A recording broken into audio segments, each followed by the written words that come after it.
noite, Arena e Lã! Boa noite a você que está nos assistindo aí de qualquer outro lugar, no online, na sua casa, no seu carro, no Brasil e fora do Brasil. Deixa eu me organizar aqui, gente. Antes de começarmos, já vai glorificando aí, porque Deus tem coisas grandes para essa noite. Você crê? Amém? Bom, estudo de Romanos. Quero ler com vocês Romanos 4, versículo 17, que diz assim: como está escrito, eu o constituí pai de muitas nações. Ele é o nosso pai aos olhos de Deus, em quem creu, o Deus que dá vida aos mortos e chama à existência coisas que não existem como se existissem. Vou repetir, como está escrito, eu o constituí pai de muitas nações. Ele é o nosso pai aos olhos de Deus, em quem creu, o Deus que dá vida aos mortos e chama à existência coisas que não existem como se existissem. Feche seus olhos. Eu gostaria de orar com você. Senhor, muito obrigada por essa noite. Obrigada, Senhor, porque nós já te sentimos aqui, Senhor, de forma tão poderosa, tão gloriosa, Senhor.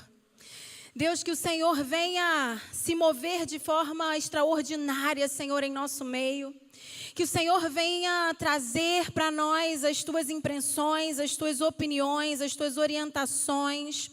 Senhor, que nossas mentes estejam cativas à obediência da tua palavra. Amém. Como acredito que é de conhecimento de todos, nós, aos domingos, pregamos nas ILANs por série. Inclusive, estamos na série Flame. E eu ministrei em Niterói. Galera de Niterói estiver nos assistindo aí. Também em Araruama, galera de Araruama.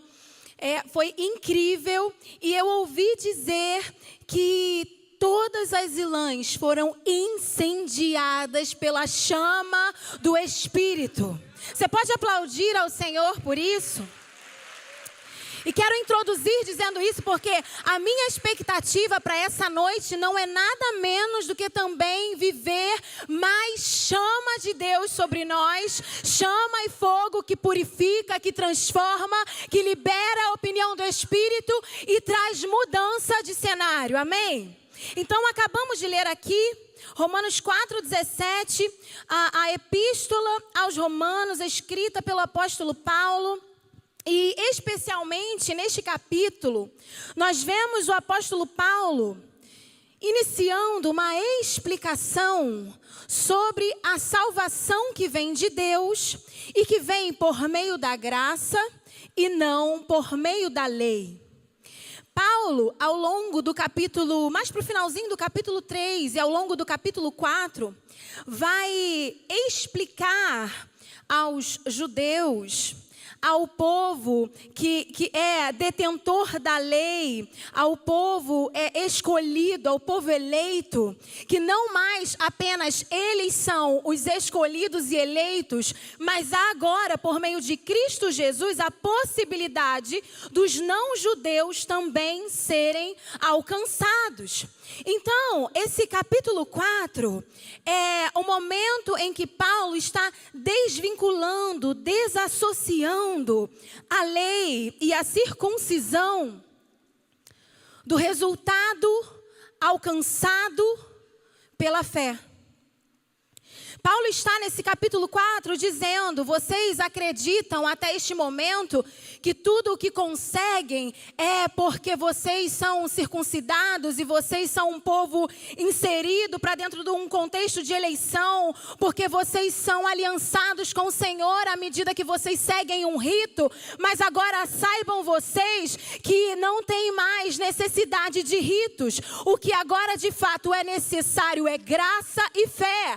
E ele diz diz acerca do pai Abraão. Esse texto específico vem depois de uma série de considerações que Paulo está falando sobre Abraão. E ele está falando sobre a postura de fé de Abraão. E em dado momento, ele diz que Abraão alcançou o que alcançou, independente de circuncisão. Uma vez que quando saiu de sua terra e do meio da sua parentela, ele ainda não havia sido circuncidado. Porque a circuncisão, o ritual, a cerimônia, aquilo que é, talvez para nós, nos dias de hoje, chamado de religiosidade, só foi atingida, alcançada, só aconteceu cerca de 1 ano antes de Isaac nascer.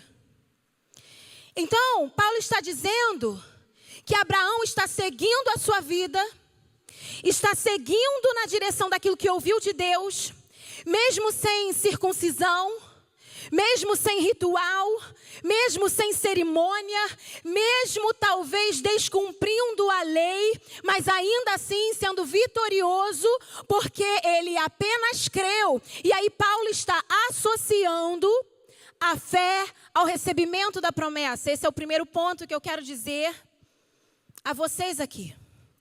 A fé justifica o recebimento da promessa. E lendo essa explicação de Paulo e esse zelo de Paulo para conseguir convencer pessoas de que agora a fé, a graça, Cristo Jesus, que trouxe salvação, era suficiente, me fez lembrar, inclusive, da conversão de Paulo.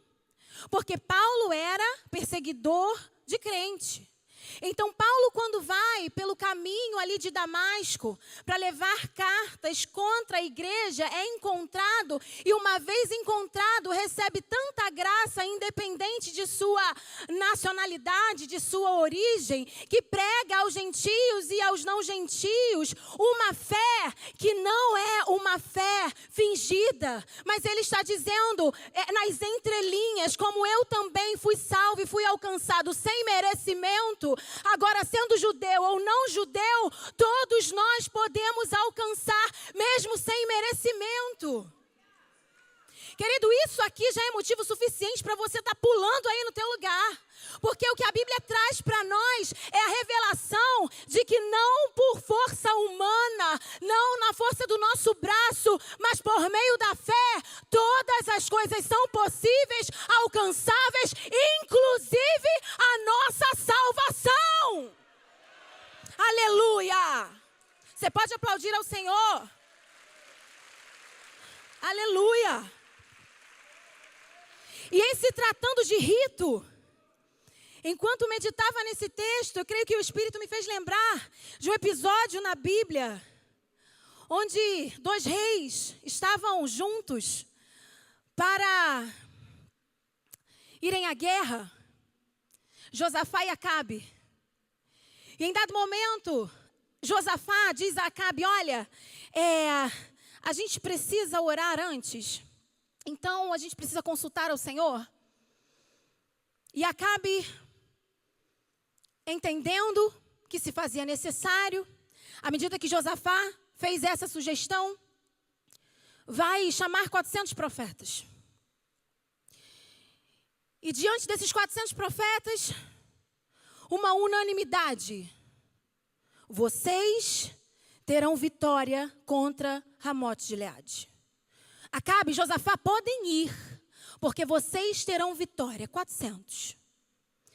E Josafá, crente por sua vez, a despeito de Acabe, um rei adorador de cultura pagã, olha para aqueles 400 e diz assim: não tem ninguém aqui que diga a verdade. Não tem ninguém aqui que fale em nome do Senhor.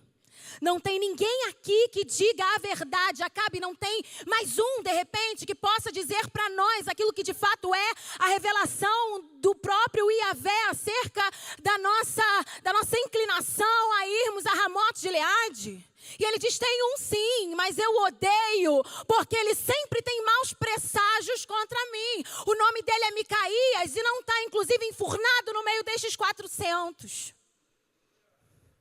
E dentro desses 400, Tinha um chamado Zedequias que, não obstante se apresentar, dizendo essas coisas, como quem fala em nome do Senhor, mesmo não estando em nome do Senhor, ele leva um chifre que representa a vitória na guerra e começa a dizer, olha, vocês terão vitória, e mostra chifre. E tem um discurso pronto.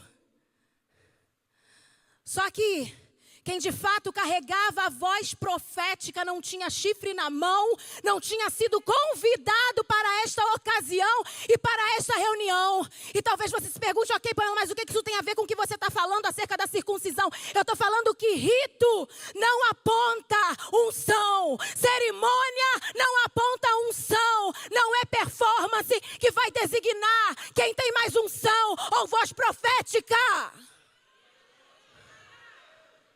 E é isso que Paulo está trazendo. Vocês estão presos às cerimônias. Vocês estão presos às regrinhas humanas. Estejam presos e convictos a Jesus Cristo por meio da fé. Aleluia! Aqui, Paulo vai sintetizar esse capítulo supracitado, dizendo que o resultado da promessa foi na medida da fé. Diga isso a quem está do seu lado. Olha, o resultado desta promessa que você recebeu será na medida da tua fé. Ou seja, queridos, se tem fé, tem resultado. Se não tem fé, não tem resultado. Se tem fé, tem resultado. Se não tem fé, não tem resultado. Segundo ponto. Primeiro você crê, depois você entende. Romanos 4:3, que diz a Escritura: Abraão creu em Deus e isso lhe foi creditado como justiça. Aqui Paulo está fazendo menção ao que diz na Escritura, a saber, Gênesis 15:6. Romanos 4:18, Abraão creu contra toda esperança.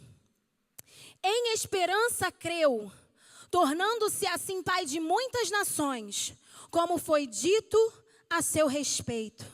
Assim será sua descendência. Mais do que crer, Abraão precisou crer sem haver coerência.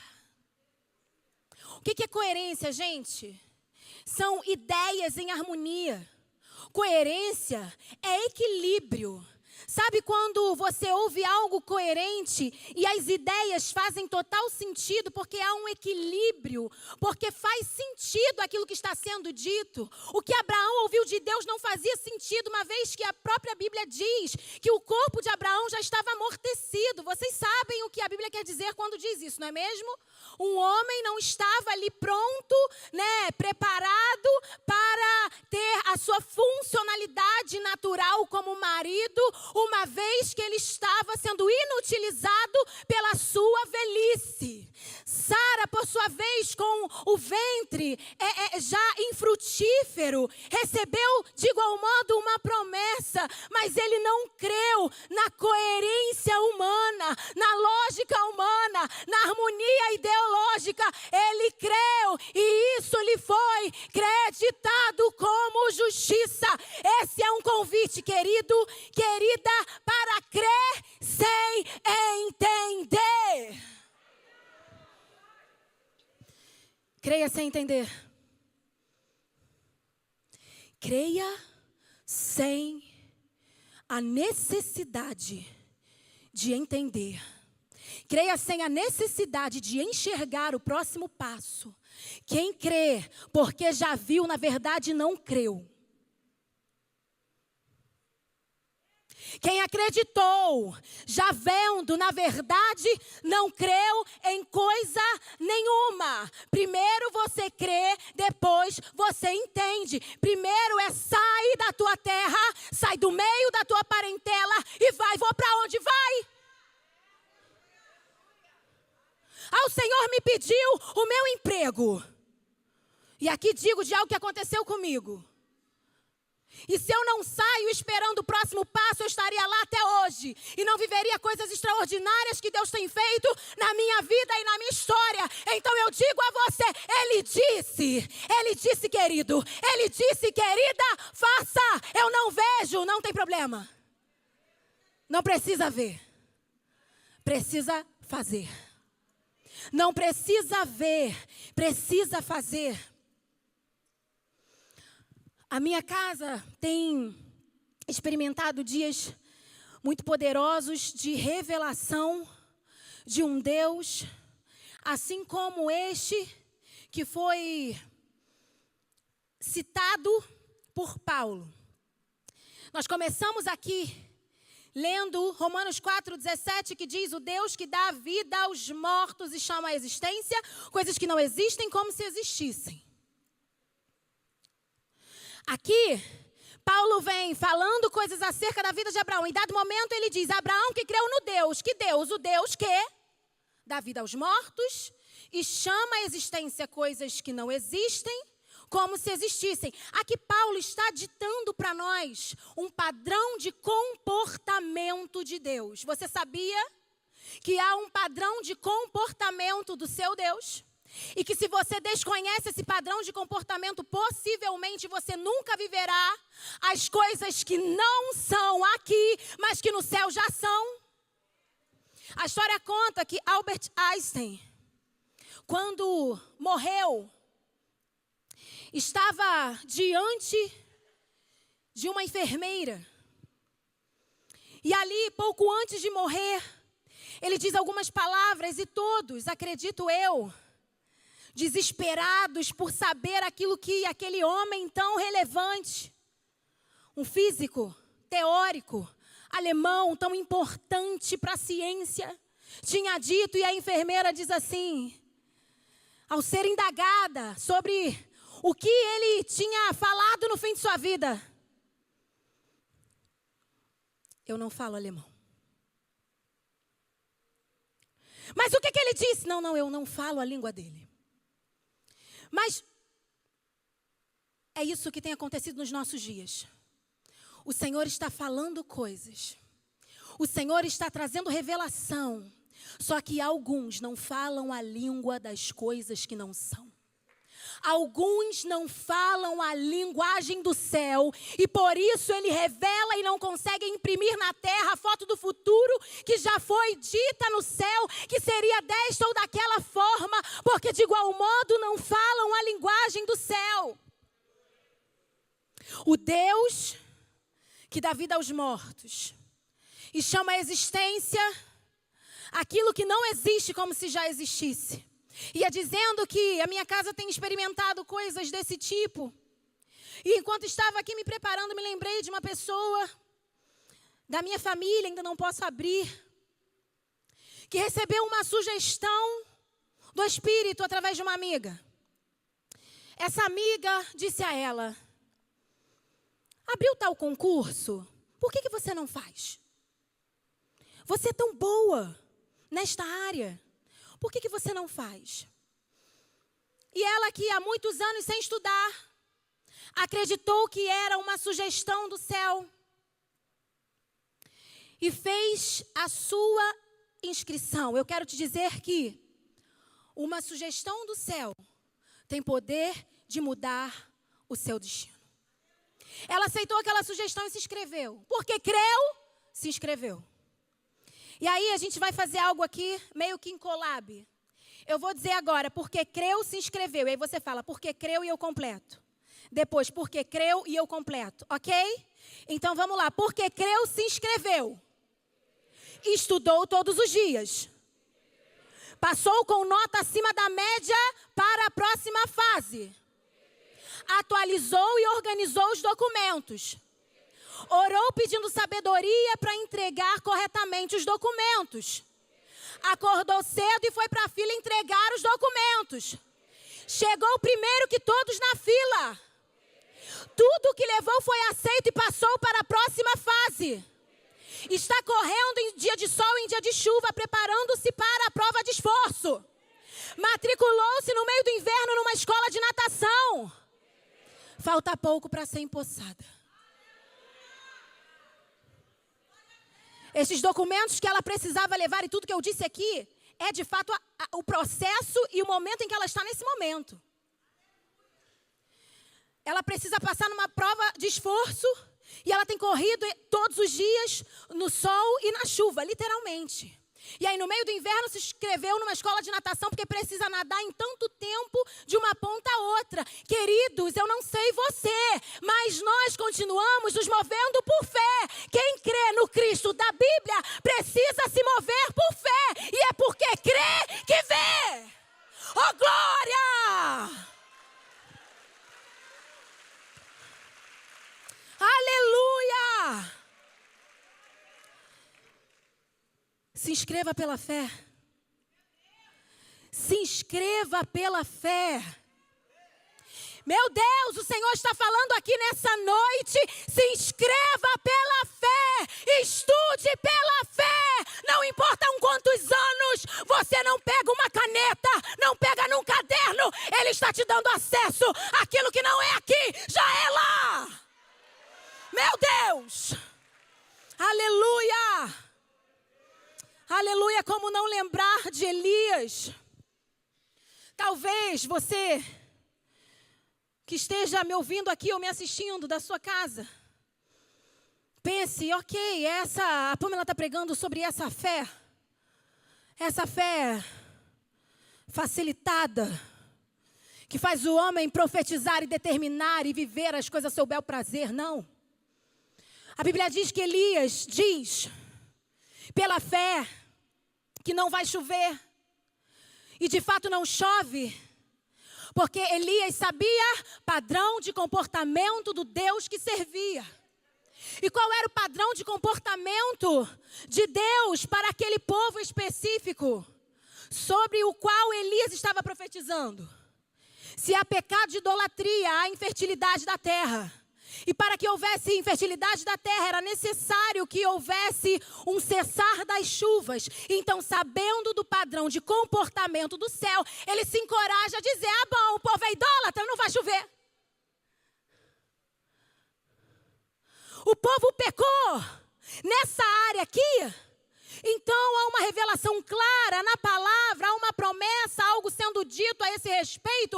Então, eu me encorajo a crer naquilo que ainda não é aqui, mas já é lá. Porque o padrão de comportamento do céu é de que Deus é o Deus que dá vida aos mortos e chama a existência aquilo que não existe como se já existisse. Como não lembrar da mulher de Sunem? Vai tudo bem, vai tudo bem. O menino morto. Que mãe em sã consciência diria, com um filho morto, que tudo vai bem? É porque possivelmente aquela mulher sabia do padrão de comportamento do Deus de Eliseu.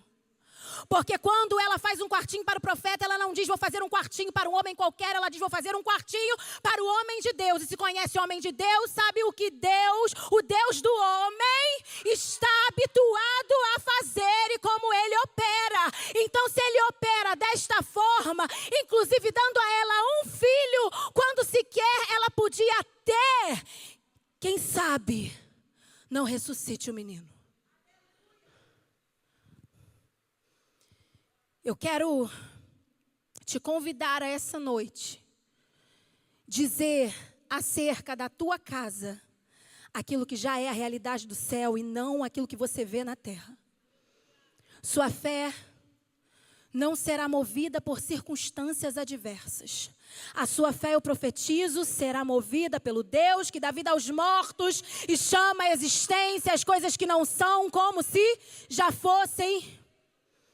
Davi, 1 Samuel 17:46, hoje mesmo o Senhor o entregará nas minhas mãos e eu o matarei e cortarei a sua cabeça. Hoje mesmo darei os cadáveres do exército filisteu às aves do céu e aos animais selvagens, e toda a terra saberá que há Deus em Israel. Não, peraí, mas ele já tinha a cabeça de Golias nas mãos e ele já estava projetando que seria daquela forma, entregar a cabeça, entregar os cadáveres, entregar por quê? Por quê? Porque há um padrão de comportamento no céu, onde Deus, sendo o Senhor dos exércitos, não perde uma batalha sequer. ele não perde, eu também não perco. Há um padrão.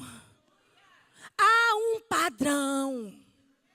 Eu digo e sinto a presença de Deus. Que padrões têm guiado o teu próximo passo? Pamela, o que guia meu próximo passo é meu próprio bolso. O que guia meu próximo passo é o diagnóstico. O que guia meu próximo passo é a sentença de divórcio. Há um padrão. O padrão é entregar a cabeça do gigante ainda hoje.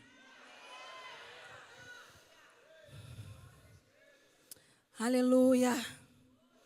Terceiro ponto, é que já estou me encaminhando para o final.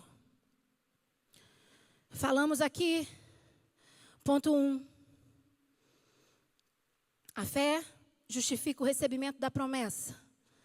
Não tem lei, não tem circuncisão, tem favor de Deus e graça. Ponto 2, primeiro você crê, depois você entende. E último ponto. Agora também você. Romanos 4, 19 ao 24. Vamos ler. Sem se enfraquecer na fé, reconheceu que seu corpo, já estava sem vitalidade, pois já contava cerca de 100 anos de idade, e que também o ventre de Sara já estava sem vitalidade. Mesmo assim, não duvidou, nem foi incrédulo em relação à promessa de Deus, mas foi fortalecido em sua fé e deu glória a Deus, estando plenamente convencido, em outras versões, certíssimo, de que ele era poderoso para cumprir o que havia prometido. Em consequência, isso lhe foi também creditado como justiça. Redobre sua atenção agora. As palavras lhe foi creditado não foram escritas apenas para ele, ou seja, para Abraão, mas agora também nós. Você não entendeu, mas também para a quem Deus creditará justiça, para nós que cremos naquele que ressuscitou dos mortos, a Jesus nosso Senhor. Agora também nós. Agora também você. E percebam que eu não estou dizendo aqui sobre uma fé que é negacionista, uma fé que vai anestesiar a realidade desconfortável, como se ela fosse uma mentira. Não. O corpo está assim amortecido. O corpo está assim sem vitalidade. O corpo está assim sem vício, infrutífero.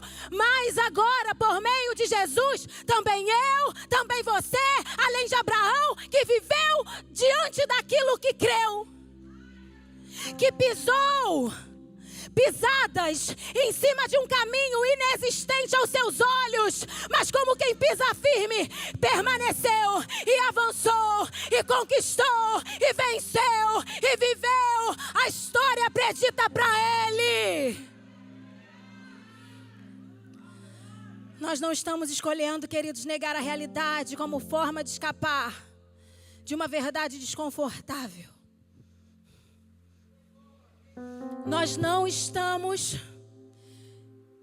negando a realidade como meio de aliviar ou anestesiar uma verdade desconfortável. Nós sabemos o que está acontecendo. Nós temos noção de que há uma crise estabelecida no casamento. Nós temos noção de que há um diagnóstico. Nós temos noção. Nós sabemos, só que agora também nós, agora também você, como Abraão, agora também eu posso caminhar a despeito da minha realidade sobre as coisas que já são, porque Ele é o Deus que dá vida aos mortos e chama à existência aquilo que não existe, como se já existisse. Quero contar aqui algumas coisas a vocês e já encerro. Há alguns meses atrás eu estava na Ilan Vila da Penha participando de um evento de adoração e ministrando lá para a equipe do Ilan Music local. Fui chamada pela Carol, Rodrigo, líderes naquela época. E ministrei, Levei minha irmã, meu cunhado, cantamos, meu marido também estava na ocasião. E no final, Carol chamou uma intercessora de Vila da Penha, se estiver nos assistindo aí, Deus te abençoe. Não sei o nome dessa intercessora, mas possivelmente quem é de VP vai lembrar. E no meio da oração, ela diz assim, em alta voz, Pamela, vejo uma prateleira no céu. Vejo uma prateleira e livros sendo arremessados. Livros sendo arremessados, são muitos livros, e no momento meu coração se encheu de alegria. E eu comecei a pensar, estou escrevendo o livro do testemunho do meu filho. Meu Deus, então é um best-seller. Então é esse livro, é certeza. Muitos livros vendidos, muitas cópias, testemunho do Anthony sendo alcançado. O tempo passou.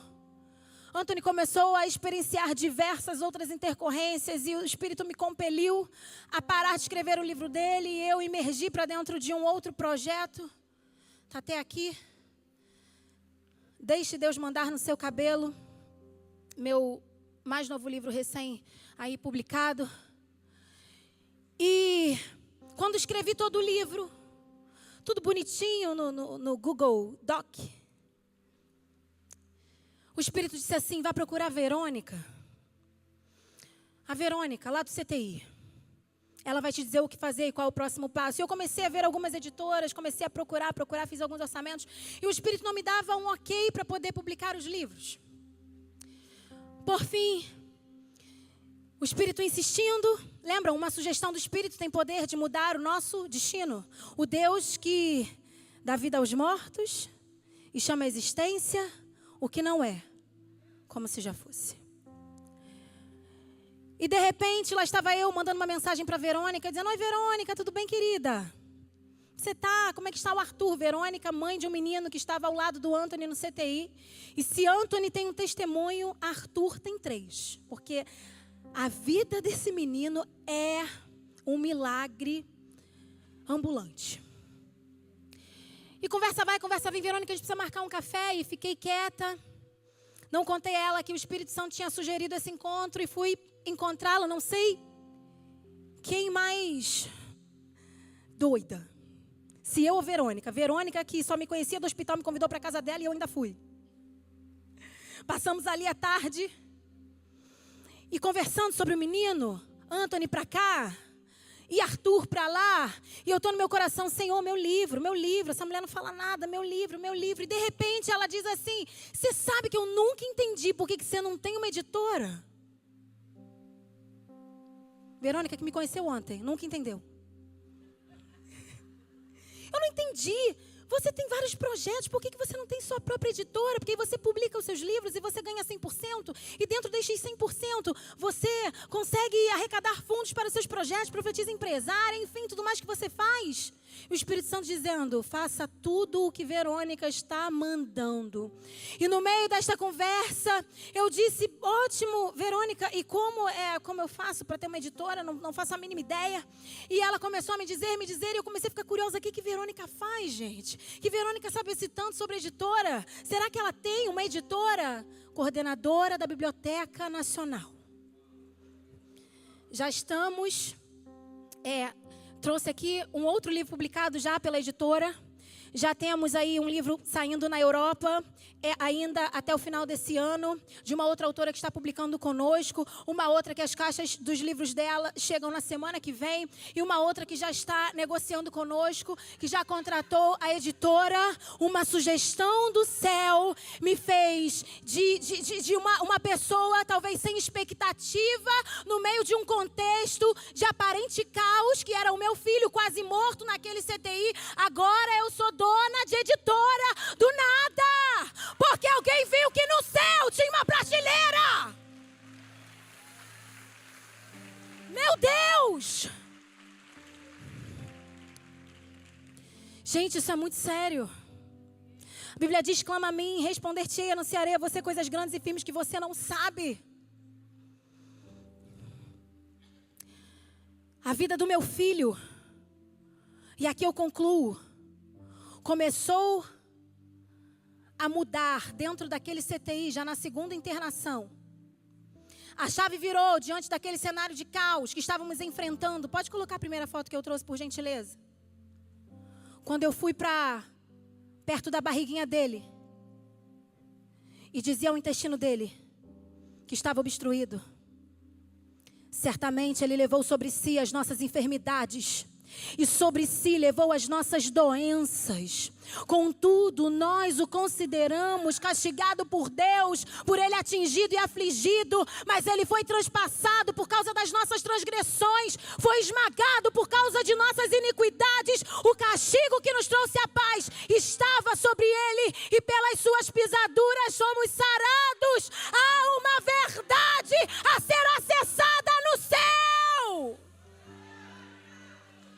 E essa verdade produzirá a cura da tua vida, da tua casa, da tua história, da tua descendência.